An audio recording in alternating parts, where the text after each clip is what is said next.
Social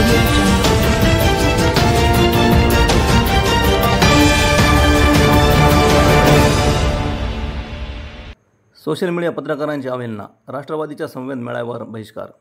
Parbhani आज दिनांक 19 जुलै social मीडियाच्या माध्यमातून पत्रकार बांधव सामाजिक, राजकीय, शैक्षणिक, सांस्कृतिक अशा विविध क्षेत्रातील घडामोडींचे, घटनांचे वार्तांकन करून त्यास प्रसिद्धी देण्याचे काम करतात।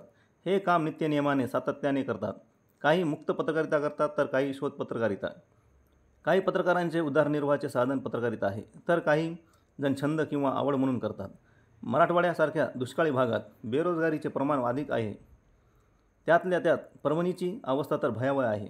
म्हणून रोजगारांचे साधन म्हणून सुद्धा काही जण पत्रकारिता करतात। आजचे युग हे सोशल मीडियाचे आहे। सर्वांना सोशल मीडियाची ताकद काय आहे हे माहीत आहे। अति जलद गतीने सोशल मीडियावर बातमी प्रसारित करण्यात येतात। त्याचा फायदा सर्वांनाच होतो। मग प्रसिद्धी देण्याचे मोलाचे काम करूनही इतर पक्ष संघटना जाऊ द्या, पण सत्तेत असलेले पक्ष बॅनरबाजी, तामझाम, बडेजाव, जेवणावळी करून लाखो रुपयाचे चुराडा करतात, पण दिवसभर उभे राहून पोट तिडकीचे एक जबाबदार पत्रकार म्हणून काम करत असतात। सत्तेतील पक्ष फक्त बडाया मारण्यातच गुंग असतात। त्याचाच प्रत्यय आज परभणी शहरातील अक्षदा मंगल कार्यालयात आला। सोशल मीडियाच्या पत्रकार बांधवांनी कोणीही दखल तर घेतलीच नाही, साधी विचारपूससुद्धा केली नाही। म्हणून परभणी जिल्हा सोशल मीडियाच्या बांधवांनी या कार्यक्रमावर बहिष्कार टाकून कोणीही बातमी न प्रसारित करण्याचा निर्णय एकमताने घेतला आहे। आणि यानंतर जर सोशल मीडियाची दखल घेतली नाही तर बहिष्कार टाकण्यात येईल असा निर्णय घेतला आहे।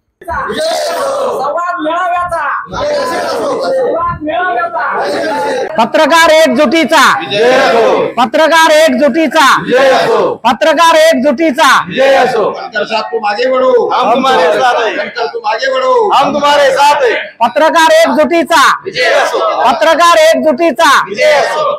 आज नामदार सुनील तटकरे साहेब यांचा आज परिसंवाद मेळावा होता आणि राष्ट्रवादी अजित पवार गटाचा। तर आज सगळे म्हणजे जिल्ह्याभरातून या ठिकाणी पत्रकार उपस्थित राहिले होते। सोशल मीडियाचे सगळे पत्रकार या ठिकाणी कव्हरेजसाठी आले असताना आज या पत्रकारांची दखल न घेतल्यामुळे, त्यांना इज्जत न दिल्यामुळे आज त्यांनी या ठिकाणी या संवाद मेळाव्याचा बहिष्कार केलेला आहे आणि एकही पत्रकार या ठिकाणी आपली वार्तांकन केलेली बातमी लावणार नाही असं या ठिकाणी पत्रकारांनी नमूद केलेलं आहे।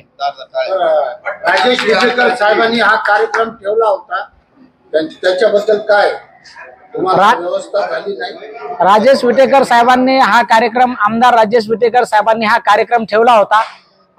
ते यावेळेस ते साहेबासोबतच निघून गेले आणि त्यांच्या पीएला आम्ही भेटलो असतो तर यावेळेस कोणालाही काही नाही असं म्हणून त्यांनी या ठिकाणी पत्रकारांना धोडकावून लावलेलं आहे। त्यामुळे आजच्या या संवाद मेळाव्याचं आम्ही या ठिकाणी सर्व डिजिटल मीडियाच्या वतीनं, पत्रकारांच्या वतीनं या ठिकाणी या मेळाव्याचं निषेध करत आहोत।